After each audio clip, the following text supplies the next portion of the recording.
हाँ यार, तू सही कह रही है, बहुत दिन हो गए मिले हुए। बता कब मिलेगी? अच्छा अच्छा, चल ठीक है, बाद में बात करते हैं, बाय।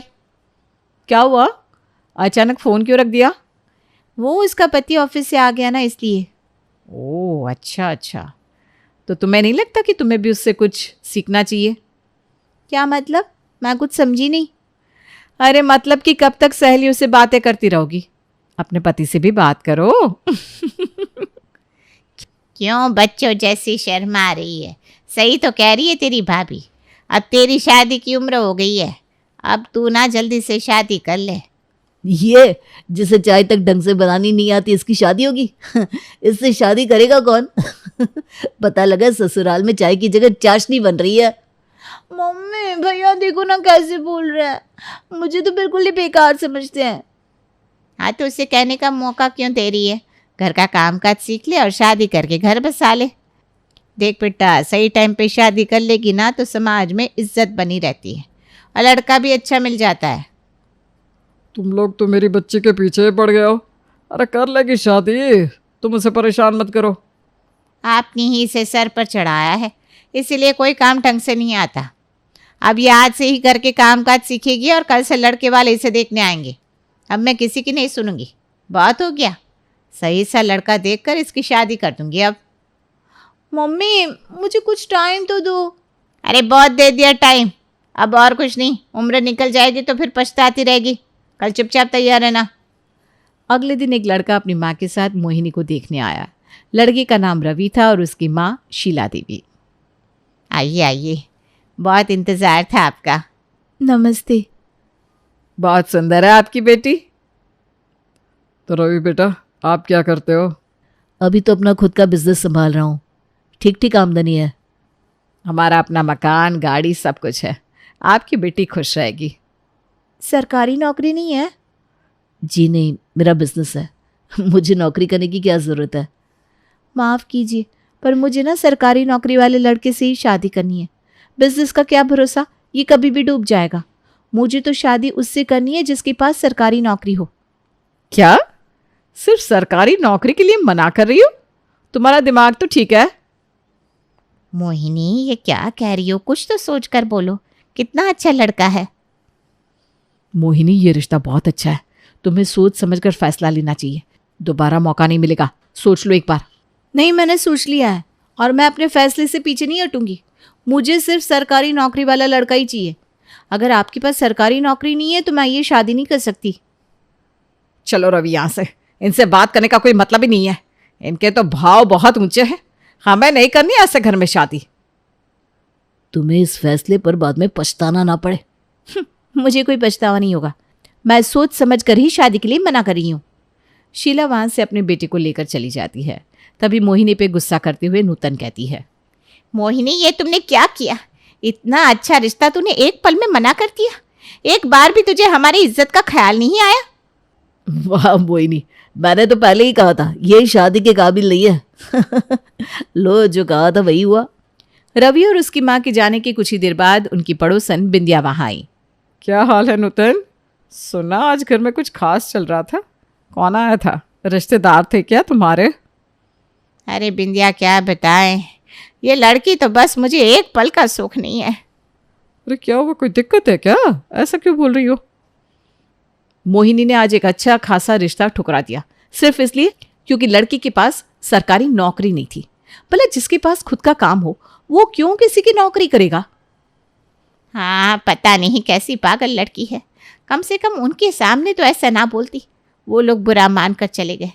अब अगर उन लोगों ने बाहर जाकर उल्टा सीधा कह दिया तो भला कौन आएगा इस लड़की से शादी करने? तो इसमें गलत क्या है? आजकल सरकारी नौकरी होना बहुत ज़रूरी है। मोहिनी ने बिल्कुल सही सोचा है। सही सोचा है? बिंदिया, तुम भी? और नहीं तो क्या, मोहिनी ने बिल्कुल सही फैसला लिया है। सरकारी नौकरी बहुत ज़रूरी है। अब सरकारी नौकरी रहेगी तो आगे फ्यूचर में कोई दिक्कत नहीं होगी कभी। सुन लिया आप लोगों ने? मुझे बुरा भला कह रहे थे। चलो, कोई तो है जो मेरे दिल की बात समझ पाया। और यही तो तुम्हारी ताकत है मोहिनी। अपने सपनों और इच्छाओं के लिए लड़ना सीखो। देखो बिंदिया, तुम ना इसे और मत चढ़ाओ। इसका यही रवैया रहा तो। मम्मी, मैं अपनी ज़िंदगी खुद जीना चाहती हूँ। और मुझे पता है कि मैं क्या कर रही हूँ। आप लोग मुझे ज्ञान मत दो। सही है मोहिनी, अपने फैसले पर भरोसा रखो। हाँ। कुछ दिनों बाद दीपक नाम का लड़का अपने फैमिली के साथ मोहिनी को देखने आया। वो सरकारी नौकरी करता था। आइए आइए, बहुत अच्छा लगा आप लोग आए तो। देखो, इस बार सरकारी नौकरी वाला लड़का आया है। अब तो कोई बहाना नहीं बनेगा, और लड़का भी सुंदर है। लेकिन भाभी, ये तो। और बेटा दीपक, क्या करते हैं आप? हमारा बेटा सरकारी नौकरी में है, अच्छी सैलरी है। लेकिन ये तो गंजे हो चुके हैं, 1-2 बाल ही बचे हैं। बेटा, सरकारी नौकरी की तैयारी में समय ही लगता है और तनाव भी तो बहुत होता है। इसी वजह से दीपक के बाल झड़ गए, लेकिन अब सब ठीक है और नौकरी भी पक्की है। और बालों का क्या है, ये तो आते जाते रहते हैं। अरे मेरे बेटे को देखो, हीरा है, हीरा बिल्कुल। मोहिनी, ये छोटी सी बात है, चुप रहो। लड़का सच में हीरा ही है। नहीं भाभी, मुझे कोई गंजा लड़का नहीं चाहिए। इसको देखकर तो ऐसा लग रहा है कि कोई अंकल है। मेरी सहेली देखकर क्या बोलेंगी कि मुझे ये अंकल ही मिला था शादी करने के लिए। क्या ये भी कोई वजह हुई मना करने की? और बाल नहीं है तो क्या मेरी शादी नहीं होगी? तुम खुद को क्या हूर की परी समझ रही हो? देख लेना, तुम्हें ऐसा ही लड़का मिलेगा जो किसी लायक नहीं होगा। तब देखता हूं तुम्हारा घमंड कैसे टूटेगा। हाँ हाँ, देख लेना, अपनी शादी का कार्ड तुम्हें भी भेज दूंगी। आए बड़ा मुझे सुनाने वाले। अच्छा हुआ इससे शादी को मना कर दिया मैंने। अरे बेटा शांत हो जाओ। और मोहिनी, तुम फिर से ऐसा क्यों कर रही हो? क्या बाल ही सब कुछ है? हाँ मम्मी, मेरे लिए बाल बहुत मायने रखते हैं, और मुझे इससे कोई समझौता नहीं करना। लड़का दिखने में लड़के जैसा तो हो। चलो दीपक, यहाँ हमारे लिए कोई जगह नहीं है। ये लोग तो रिश्तेदारी के लायक ही नहीं है। इस लड़की की जुबान बहुत तेज है। इस लड़की से शादी वही करेगा जिसका कर्म फूटा होगा। अच्छा है हम लोग बच गए इस लड़की से। चलो अब यहाँ से। हाँ हाँ, तो जाओ ना, किसकी शक्ल देख रहे हो? माँ, आज के बाद ये लोग हमारे घर के आसपास भी नजर नहीं आने चाहिए, वरना मुझसे बुरा कोई नहीं होगा। दीपक अपनी माँ को लेकर वहां से चला जाता है। मोहिनी, अब तो तुमने हद कर दी है। अब तो लड़के के पास सरकारी नौकरी भी थी, आखिर तुझे चाहिए क्या? अरे माँ, कम से कम लड़का ठीक तो लगे। अगले दिन एक और रिश्ते वाले आए। इस बार लड़के का नाम प्रेम था। प्रेम एक सिंपल और समझदार लड़का था, जिसकी सादगी ने मोहिनी का दिल जीत लिया। नमस्ते आंटी। नमस्ते अंकल।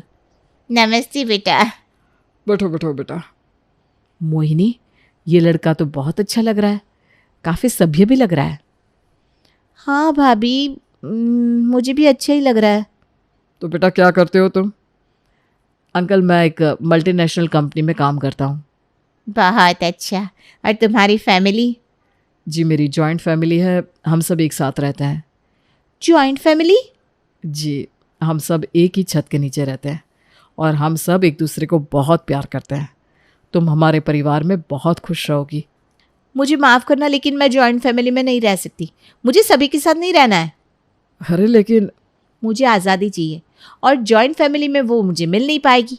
मैं अकेले रहना चाहती हूँ, ये नहीं कि शादी होते ही सभी की सेवा में लग जाऊँ। अरे लेकिन मेरा परिवार ऐसा नहीं है, वो तुम्हें बेटी की जैसा ही रखेगा। कोई रोक टोक नहीं होगी तुम्हारे ऊपर। अगर तुम अपने परिवार को छोड़कर मेरे साथ अलग रहने को तैयार हो तो मैं तुमसे शादी कर सकती हूँ। मेरी ही गलती थी जो मैं यहाँ रिश्ता लेकर आया। प्रेम आगे ज्यादा कुछ कहे बिना उठ जाता है और चला जाता है। मोहिनी, मोहिनी, तुमने फिर से एक अच्छा रिश्ता ठुकरा दिया। आखिर तुम्हें चाहिए क्या? ऐसी ही रहा तो कोई भी तुमसे शादी नहीं करेगा।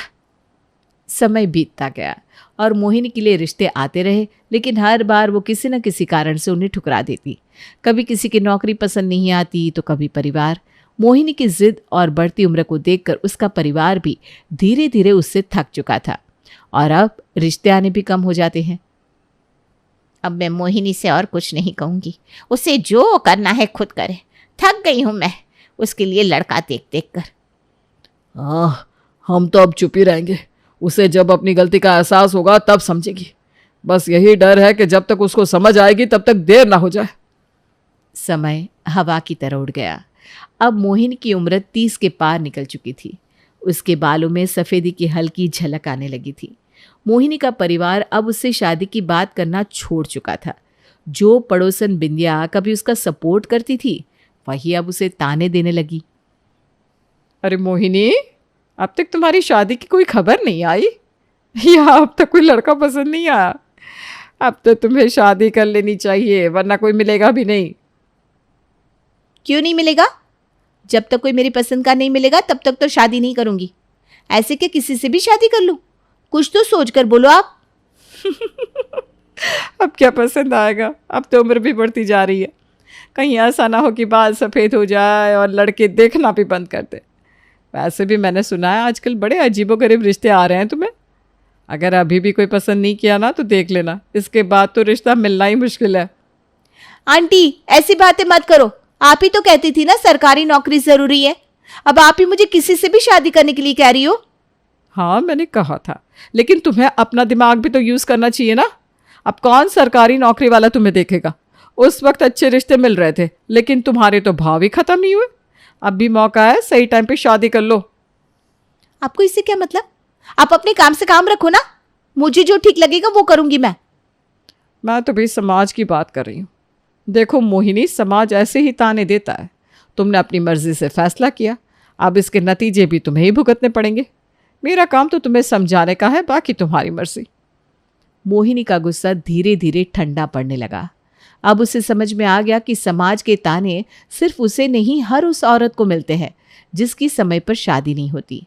एक दिन मोहिनी अपनी भाभी के कमरे के पास से गुजर रही थी, तभी उसने सुना, हाँ मम्मी, अब क्या बताऊं, मोहिनी की शादी का तो कोई अता पता है नहीं।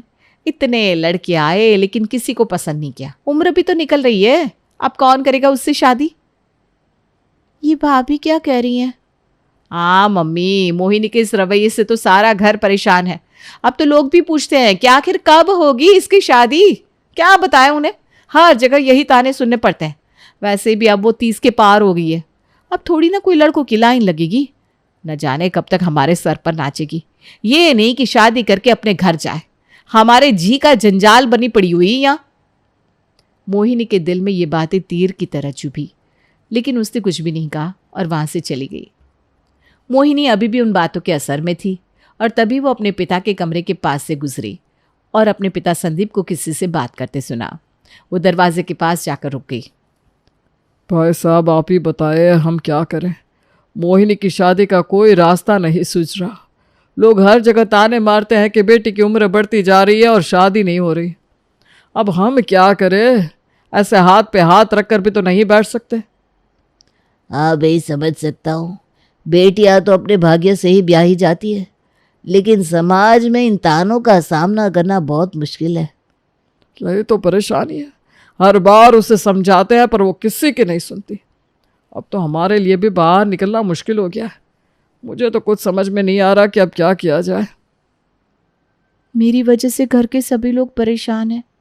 अब तो मुझे भी यही लगता है कि सारी गलती मेरी ही है। मोहिनी को ये सब सुनकर एहसास हुआ कि उसकी जिद और फैसलों का असर उसके परिवार पर कितना गहरा हो चुका है।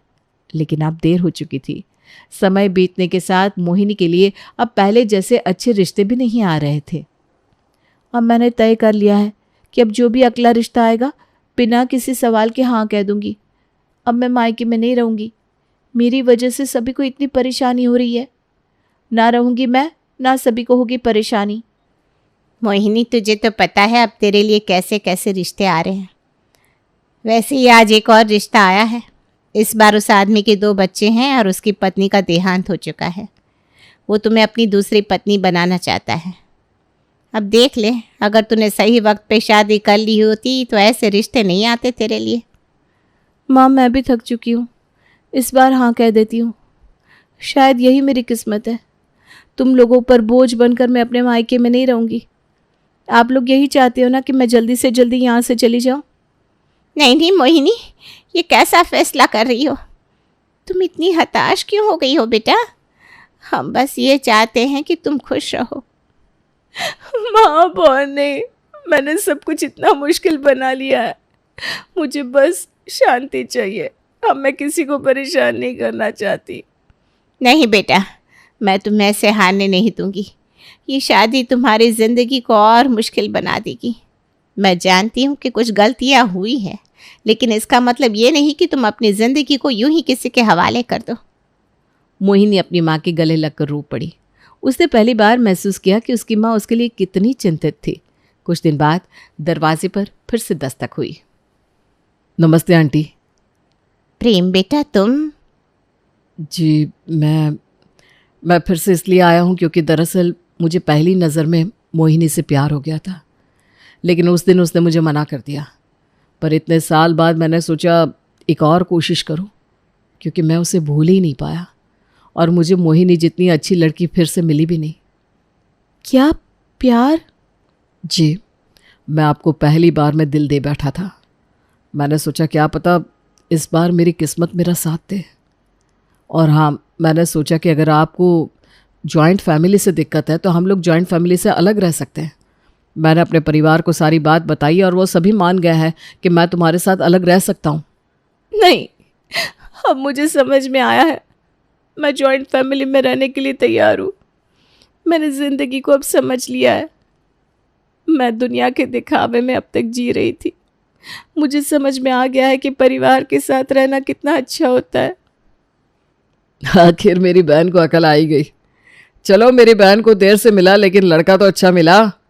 बिल्कुल सही कहा। आखिरकार मोहिनी को अपने जीवन का सच्चा साथी मिल गया था और इसी के साथ उसके परिवार में खुशियां आ गई। भाभी देखो, आपको माँ जी की कसम है, मना मत करना। क्या चाहिए तुम्हें? सीधा सीधा बोलो ना। और माँ जी मुझे कब से इतनी प्यारी होने लगी कि तुम मुझे माँ जी की कसम दोगी और मैं घबरा जाऊंगी। अच्छा तो चलो ससुर जी की कसम। अच्छा ससुर जी को छोड़ो, आपको नंद रानी की कसम, आप मुझे इनकार नहीं करेंगी। अरे तेरा दिमाग तो ठिकाने पर है ना, सीधे बोलना क्या चाहिए तुझे, क्यों टाइम खराब कर रही है मेरा। अब आपको तो पता ही है ना भाभी कि आपकी मॉड्यूलर किचन के सामने मेरी वो 3 दीवारों की किचन किसी लायक नहीं है। आपको पता है ना, मेरा हमेशा से सपना था कि मैं भी एक सुंदर से मॉड्यूलर किचन में खड़े होकर चिमनी ऑन करके खाना बनाऊं।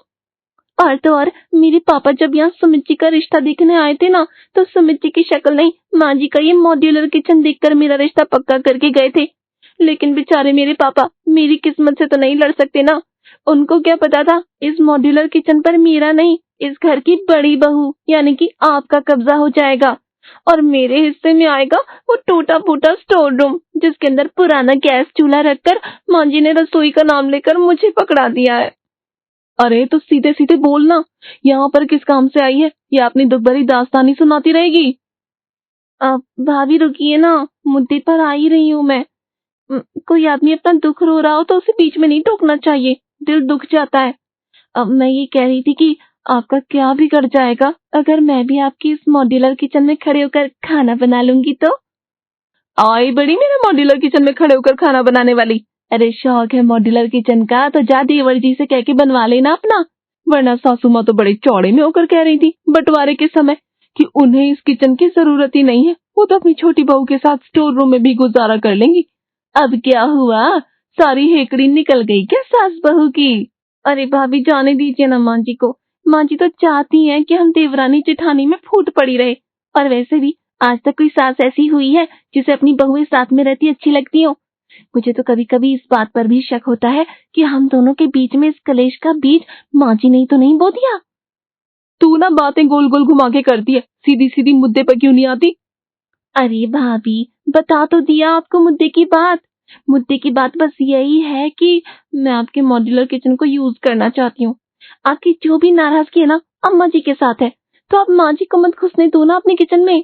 लेकिन मैं तो आपकी छोटी बहन की तरह हूँ ना, मेरे साथ अन्याय क्यों कर रहे हैं आप। अरे उस घटिया से किचन में पराठे बना दो तो पूरी रसोई धुएं का गोला बन जाती है। कभी कभी तो मुझे लगता है ये धुआं मेरे फेफड़ों में जाएगा और उसी वक्त मेरी तय बोल जाएगी। अरे अगर मेरी किचन में तू खाना बनाएगी तो मैं खाना बनाने के लिए क्या बाहर आंगन में चूल्हा लगाऊंगी। ऐसा किसने कहा आपसे। और मैं आपका किचन कोई मुफ्त में थोड़ी मांग रही हूँ। अरे ठीक है ना, आप मुझसे किराया ले लो। रसोई का किराया, अभी ये क्या भला है। अरे भाभी आपको पता नहीं है क्या, आजकल तो ये नया कॉन्सेप्ट आया है। अब जैसे अपने घर में किसी पेइंग गेस्ट को खिलाने के लोग पैसे लेते हैं ना, वैसे ही आप मुझसे रसोई इस्तेमाल करने के पैसे ले लिया करो। वैसे तो ये उर्मिला एक नंबर की डफर है, लेकिन आज उसने बात थोड़ी समझदारी की है। क्या बुराई है, वैसे भी महीने में 15 दिन तो बाहर से मंगाकर मैं खाना खाती हूँ और बाकी के बच्चे 15 दिनों में एक टाइम बनाकर 2 टाइम काम चला लेती हूँ। बाकी टाइम तो मेरा किचन खाली पड़ा रहता है। ये किचन में खाना बनाएगी, इसी बहाने मुझे भी जेब खर्च के लिए कुछ पैसे मिलते रहेंगे। हाँ ही बोल देती हूँ। अच्छा चल ठीक है, अब तो इतनी रिक्वेस्ट कर रही है ना, तो अब मैं तेरी बात मानने को तैयार हूँ, लेकिन कान खोल के सुन ले, 500 रुपए घंटे का चार्ज लगेगा तेरे पे। पड़ता है तो ठीक, वरना तू अपने रास्ते में अपने रास्ते। क्या भाभी, अब बच्चे की जान ही लेंगी क्या आप? आपको पता नहीं है आपके देवर्श्री कितना कमाते हैं? 500 रुपए एक घंटे का आप मुझसे लोगी, इस हिसाब से तो पूरे महीने की तनख्वाह मुझे आपको ही देनी पड़ जाएगी। देखो घर की बात है, 100 रुपए में सेटल कर लेते हैं ना। देवरानी की बात सुनकर जेठानी मुंह टेढ़ा करके देवरानी को घूरने लगी। अच्छा चलो ठीक है, कोई बात नहीं, मैं अपने ही किचन में खाना बना लूंगी। आपको आपका मॉड्यूलर किचन मुबारक। अच्छा चल ठीक है, 100 घंटे पर बात तय हुई। अब से तू जितने भी घंटे खाना बनाएगी उसका 100 रुपए घंटे के हिसाब से मुझे किराया देगी, मंजूर है ना? हाँ हाँ भाभी, बिल्कुल मंजूर है। ये जो अभी अभी चटपटी नोकझोंक आपने देखी, ये सरला जी की बहू की राम मिलाई जोड़ी है। जितनी तीखी सास सरला थी ना, दोनों बहू उतनी ही चटपटी आई हैं। अब एक ही परिवार में इतना तीखा चटपटा एक साथ रहेगा तो स्वाद बिगड़ना तो लाजमी है ना। 3 साल पहले माँ जी, आजकल मॉड्यूलर किचन का जमाना है, आपने देखा है ना, अब किचन में एग्जॉस्ट फैन कोई नहीं लगाता और एक खुले में बर्तन रखने का भी रिवाज नहीं रहा। आजकल तो सब लोग लकड़ी की अलमारियां, चिमनी और बर्तन रखने की रैक भी लकड़ी की कबर्ड के अंदर बनवाते हैं। ऐसा करने से किचन एकदम साफ सुथरा नजर आता है और खूबसूरत भी लगता है। और फिर माँ जी, आप तो जानती है ना, हम औरतों की तो आधी जिंदगी किचन में ही बीत जाती है। अब अगर हम औरतें एक अच्छे किचन की डिमांड कर भी रही हैं तो उसमें बुराई क्या है? हाँ बेटा, वैसे बात तो तेरी सही है, जमाने के साथ कदम से कदम मिलाकर चलना भी तो चाहिए ना। और ये रसोई कोई 20 साल पहले तुम्हारे ससुर जी ने बनवा के दी थी, उस समय के हिसाब से ठीक थी, लेकिन अब आजकल तो नई नई चीजें बाजार में आ गई हैं, परिवर्तन करना ही चाहिए। लेकिन बेटा समस्या ये है कि तुम्हारे ससुर जी की तो जितनी सेविंग थी ना, वो सब तो मैंने तुम दोनों की शादी में खर्च कर दी। अब मुश्किल से ही कुछ पैसे बचे होंगे उनके अकाउंट में। इतने पैसों में ये मॉड्यूलर किचन तो बनने से रहा, इसलिए चाह कर भी मैं तेरे लिए नई रसोई बनवा के नहीं दे सकती। देखिए माँ जी, 6 महीने हो गए हमारी शादी को और फिर 2 साल में देवर जी की शादी होगी। आपकी छोटी बहू भी घर में आएगी, मैं तो फिर भी किसी तरह गुजारा कर ही लूंगी। लेकिन ये जो आजकल की हाई फाई लड़कियां आ रही है ना, वो ऐसे पुराने जमाने की रसोई से गुजारा नहीं करने वाली। बल्कि मुझे तो इस बात पर भी शक है कि हमारे घर की रसोई देखकर तो लड़की वाले भाग खड़े होंगे। कौन अपनी बेटी का रिश्ता देगा ऐसे बेरंग से किचन को देख के? क्या बात कर रही है बहू, हमें तो आज तक यही लगता था कि रिश्ते लड़के को देखकर पक्के किए जाते हैं। तू तो मुझे नई बात बता रही है। माँ जी, गलत फहमी है ये आपकी। अब वो जमाने गए जब लड़कियां लड़कों की शक्ल और उनकी कमाई देखकर रिश्ते करती थी। अरे मॉडर्न जमाना है, आजकल की लड़कियां तो शादी से पहले ही अपने माँ बाप को सिखा कर भेजती हैं कि ससुराल की बारीक से बारीक चीज का मुआयना करके आए। बेडरूम, किचन, हॉल सब एकदम लेटेस्ट जमाने का होना चाहिए।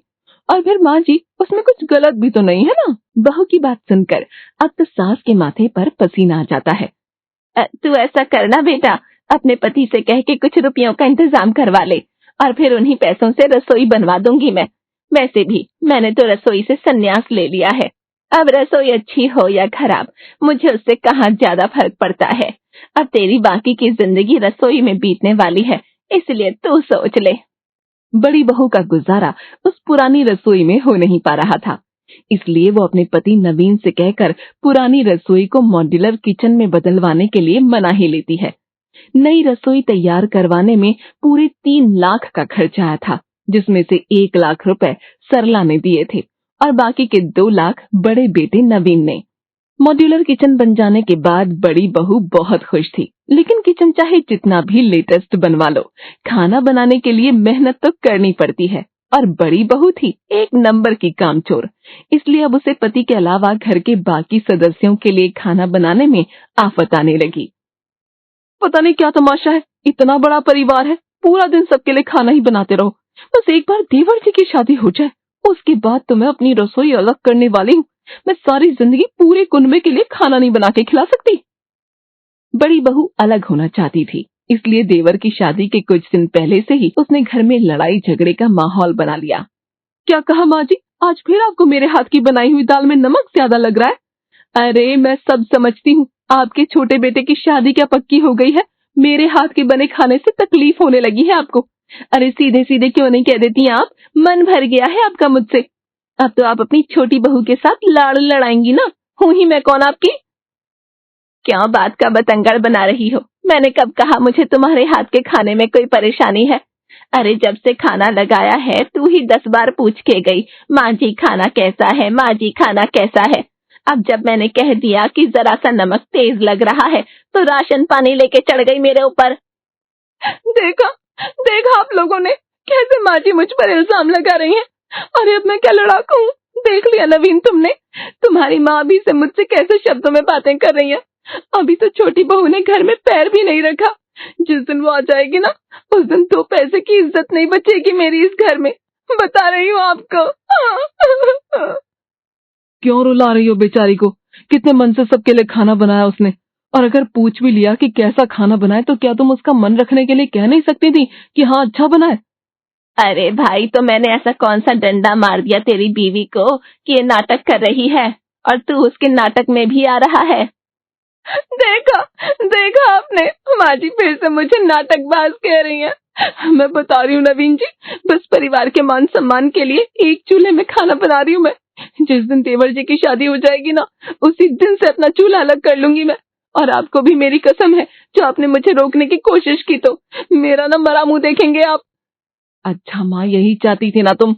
हो गया ना बस, अब घर में कलेश हो गया ना। अब तो कलेजे को ठंडक पड़ गई होगी आपके। किसी के किए हुए एफर्ट की कोई कदर ही नहीं है इस घर में। किसी को नहीं दिखता कि बेचारी कितना सोचती है आप लोगों के बारे में। और माँ, आपको तो बस सास ही बनना है, कभी बेटी की नजर से तो देख नहीं सकती बहू को। ये हुई ना बात, बड़ी आसानी से नवीन जी को अपनी बातों के जाल में फंसा लिया मैंने। बस मेरा रास्ता तो क्लियर है, 1-2 बार ऐसे ही नाटक करना है मुझे, और उसके बाद मेरे तो रसोई अलग करने के फैसले पर मुहर लग जाएगी। फिर उसके बाद वो ईशा आकर झेलती रहे सासू माँ और ससुर जी और नंदरानी के नखरों को। मैं तो अपनी बाकी की जिंदगी सुकून से बिताऊंगी। पूरा दिन कभी चाय, कभी नाश्ता, कभी खाना, कभी डिनर। नाक में दम करके रखा इन लोगों ने। बड़ी बहू बस देवर की शादी का इंतजार कर रही थी, और जैसे ही देवर अमित की पत्नी ईशा ने घर में कदम रखा, उसके 2 दिन बाद ही बड़ी बहू मकान के बंटवारे का मुद्दा लेकर बैठ गई। माँ जी, जैसा कि मैंने पहले ही बताया था, देवर जी की शादी के बाद मुझे अपनी अलग रसोई चाहिए, इसलिए अब से ये रसोई मेरी, आप लोग अपनी नई रसोई का इंतजाम करवा लीजिए। बड़ी आई रसोई हड़पने वाली। अरे किसने कह दिया? और वैसे भी इस घर में बंटवारा होगा नहीं होगा, और अगर होगा भी तो कैसे होगा, ये देखने के लिए अभी मैं बैठी हूँ, इसलिए तुझे ज्यादा चालाक बनने की जरूरत नहीं है। मैं जानती थी माँ जी आप यही कहने वाली हैं। अरे सीधा साधा बनने का सिर्फ नाटक करती हैं, अंदर से तो तीखी मिर्ची हैं आप।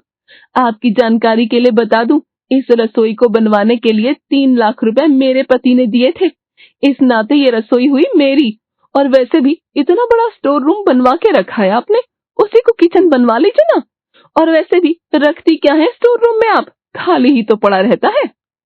घर में पड़ रहे क्लेश को देखकर ससुर जी बड़ी बहू को मॉड्यूलर किचन दे देते हैं, और छोटी बहू के हिस्से में आता है वो किचन जो कुछ दिन पहले तक स्टोर रूम हुआ करता था। शादी के कुछ दिन बाद, माँ जी, ऐसा बेमेल बंटवारा मैंने आज तक नहीं देखा। जिठानी जी को तो आपने मॉड्यूलर किचन दे दिया और मुझे ये अंधेरा कोना पकड़ा दिया। और ऐसी क्या दुश्मनी थी आपकी मेरे साथ? न इसमें कोई खिड़की है, न रोशनदान, न धुआं बाहर निकालने की जगह है। अरे किचन ऐसा होता है क्या? छोटी बहू, मुझे क्या पता था इस दुष्ट के रंग ढंग ही बदल जाएंगे। बेटा, मुझे पता है कि तेरे साथ अन्याय हुआ है, लेकिन मैं करूं भी क्या, मजबूर हूँ। इस घर की सुख शांति बनाए रखने के लिए मैंने बड़ी बहू को उसका किचन दे दिया, और वैसे भी उसे बनवाने में ज्यादा पैसा तो उसी ने लगाया था ना। फिर बिना बात को रबड़ की तरह खींचने से क्या फायदा? ये क्या बात होती है माँ जी? भाभी ने सिर्फ किचन बनवाया तो आपने वो किचन उन्हें सौंप दिया। इस हिसाब से तो पूरा घर आपने बनवाया है, तो आपको उन्हें घर से बाहर निकाल देना चाहिए। लेकिन आप तो ऐसा नहीं कर रही ना। बेटा, मुझ में और उसमें यही तो फर्क है, हर आदमी एक जैसा नहीं हो सकता। हाँ, लेकिन मैं ये मानती हूँ कि मैं तेरी गुनहगार हूँ। तू चिंता मत कर, कुछ दिनों बाद कोशिश करके स्टोर की कंडीशन सुधरवाने की कोशिश करूंगी।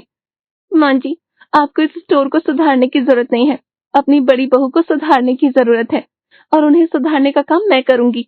आप चिंता मत करिए। भाभी को चालाकी दिखाने का बहुत शौक है ना, अब मैं बताती हूँ उन्हें चालाकी चीज क्या होती है। इसके बाद छोटी बहू बड़ी बहू के पास जाती है और घंटे के हिसाब से उसकी रसोई इस्तेमाल करने की परमिशन ले लेती है। बड़ी बहू लालची तो थी ही, और जैसे ही उसे पता चला कि छोटी बहू 100 रुपए घंटे के हिसाब से किराया देने को तैयार है, तो खुशी खुशी अपनी रसोई छोटी बहू को सौंप दी। छोटी बहू जैसे ही रसोई में जाती है, ढेर सारे मसाले लेकर बारी बारी से कभी हल्दी, कभी धनिया, तो कभी लाल मिर्च पीसना शुरू कर देती है। आधे घंटे से ज्यादा समय हो गया था और छोटी बहू लगातार मिक्सर में कुछ न कुछ पीस ही रही थी। अरे छोटी, क्या कर रही है तू? लगातार पिछले 40 मिनट से मिक्सर ऑन करके छोड़ा हुआ है तूने, ऐसे तो ये खराब हो जाएगा।